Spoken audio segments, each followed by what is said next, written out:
Good morning, everyone. Welcome back to Jacoby's Library, where we read through the books that we've collected in our Skyrim Let's Play, The Adventures of Jacoby. Today's book is kind of a strange one, Racial Phylogony.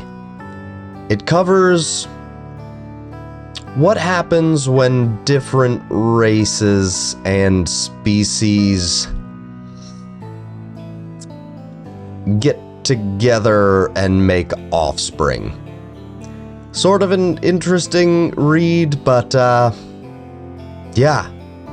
Let's get into Racial Phylogeny. Notes on Racial Phylogeny and Biology, 7th edition.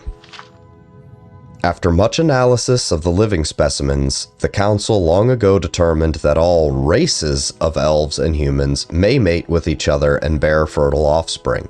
Generally, the offspring bear the racial traits of the mother, though some traces of the father's race may also be present. It is less clear whether the Argonians and Khajiit are interfertile with both humans and elves.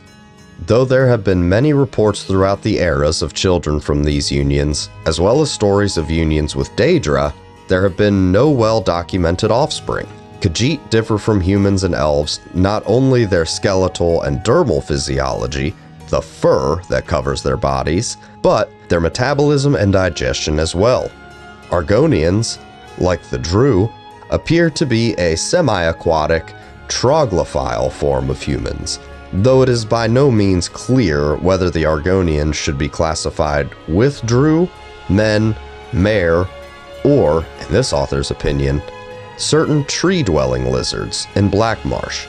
The reproductive biology of orcs is at present not well understood, and the same is true of goblins, trolls, harpies, Drew, Taski, Imja, various Daedra, and many others. Certainly, there have been cases of intercourse between these races, generally in the nature of forced things or magical seduction, but there have been no documented cases of pregnancy. Still, the infertility of these creatures and the civilized hominids has yet to be empirically established or refuted, likely due to the deep cultural differences. Surely, any normal Bosmer or Breton impregnated by an orc would keep that shame to herself, and there's no reason to suppose that an orc maiden impregnated by a human would not be likewise ostracized by her society. Regrettably, our oaths as healers keep us from forcing a coupling to satisfy our scientific knowledge. We do know, however, that the Sload of Thras are hermaphrodites in their youth, and later reabsorb their reproductive organs once they are old enough to move about the land. It can be safely assumed that they are not interfertile with men or mare.